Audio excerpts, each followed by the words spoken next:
हाँ जी सर, यहाँ पर अगर आप थोड़ा सा ध्यान से देखेंगे, ठीक है, तो हमारे पास y0 आ रहा है e into s1 bar into s0 bar into y, हमारे पास y2 आ रहा है e into s1 into s0 bar into y, हमारे पास y1 आ रहा है e into s1 bar into s0 into y, और हमारे पास y3 आ रहा है e into s1 into s0 into y।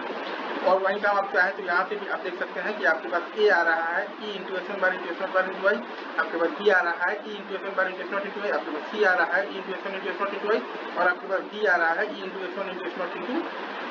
i। ठीक है, तो ये आ रहा है e s1 bar s0 bar i, और b आ रहा है e into s1 bar into s0 into y, c आ रहा है e into s1 into s0 bar into y, और d आ रहा है e into s1 into s0 into y, d आ रहा है e into s1 into s0। और आपके पास जो ये जो ट्रूथ जो टेबल है वो भी मैंने ऑलरेडी बना रखा है, और ये जो 1:4 जो डीमक्स का जो सर्किट है कि selector line s1 s0 i input और आउटपुट है y0 y1 y2 y3 या फिर ABCD, वो भी मैंने बना रखा है। That's it for today. चलिए sir, thank you very much, love you guys. ठीक है।